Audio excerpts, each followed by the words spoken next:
This channel does not promote any violent, harmful, or illegal activities. All content provided by this channel is meant for an educational purpose only. আর এই অবস্থায় ফের মুখ্য সচিবকে email করেছেন junior ডাক্তাররা। গতকাল নবান্নে মুখ্য সচিব জুনিয়র ডাক্তারদের বৈঠকে কোনো রফাসূত্র বেরিয়ে আসেনি। অভিযোগ শুধুই মৌখিক আশ্বাস, মিনিটস দেননি মুখ্য সচিব। বৈঠক বিবরণীতে সই না করেই নবান্ন ছাড়েন আন্দোলনকারী জুনিয়র ডাক্তাররা।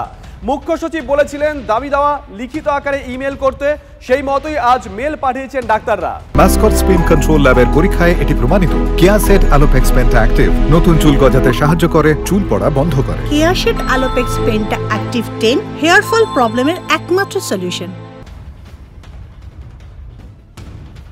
ফের মুখ্য সচিবকে ইমেল করেছেন জুনিয়র ডাক্তাররা।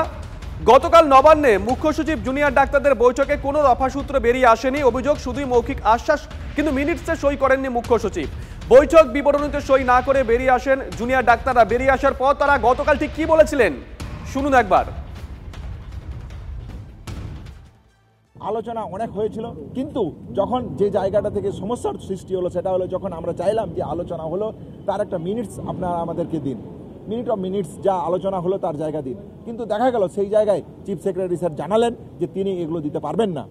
শুধুমাত্র কিছু ন্যূনতম যে প্রতিশ্রুতি, সেই প্রতিশ্রুতি দিয়ে তিনি তার মিনিটস তৈরি করেছিলেন।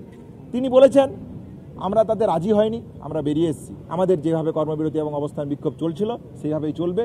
আমরা ডিরেক্টিভের অপেক্ষায় আছি। ডিরেক্টিভ দিলে আমরা আমাদের অবস্থান এবং কর্মবিরতি সম্পর্কে সুনির্দিষ্ট দাবি আপনাদের কাছে রাখব।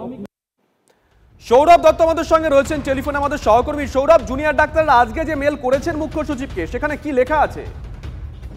দেখো, 15 দফা তাদের যে দাবি দেওয়া, সেই দাবি দেওয়া সম্পর্কিত সেখানে লেখা রয়েছে, যার মধ্যে শুরুতেই তারা বলেছেন একটা কেন্দ্রীয় তদন্ত কমিটি গঠন করার জন্য, যাতে যাদের বিরুদ্ধে তাদের অভিযোগ থ্রেট কালচার নিয়ে, তাদের বিরুদ্ধে ডিপার্টমেন্টাল প্রসিডিং শুরু করা যায়।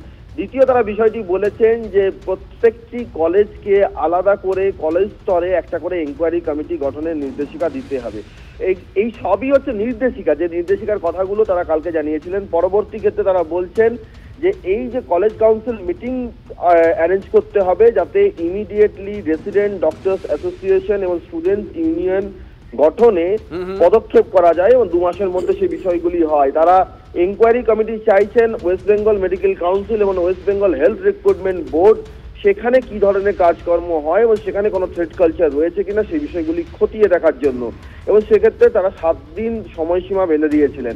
তারা কলেজ লেভেলে টাস্কফোর্স করার কথাও বলেছেন, যারা junior doctor, senior student, doctor student nursing এবং হেলথ কেয়ার স্টাফ থাকবেন। তারা ইন্টারনাল কমপ্লেন্টস কমিটি, সেটির যে ফর্মে থাকা দরকার সেটি গঠন করার কথা বলেছেন। এবং তারা ফিমেল পুলিশ পার্সোনাল, মহিলা পুলিশ পার্সোনাল চেয়েছেন হাসপাতাল প্রিমাইসেসের মধ্যে, panic call button with alert system. অর্থাৎ তারা যে কথাগুলো কালকে বলছিলেন, 4র্থ এবং 5ম দফা দাবি নিয়ে যে বিষয়গুলো তারা বলেছিলেন আলোচনা হয়েছিল কিন্তু মিনিটসের প্রতিফলন নেই, সেই রকম 15টি বিষয়, যে 15টি বিষয় যদি মুখ্য সচিব বলেছিলেন যে তোমাদের মিনিটসে কি, সেগুলো আজকে লিখে পাঠিয়েছেন জুনিয়র ডাক্তাররা। নজর থাকবে সৌরভ, নজর থাকবে, নজর রাখো।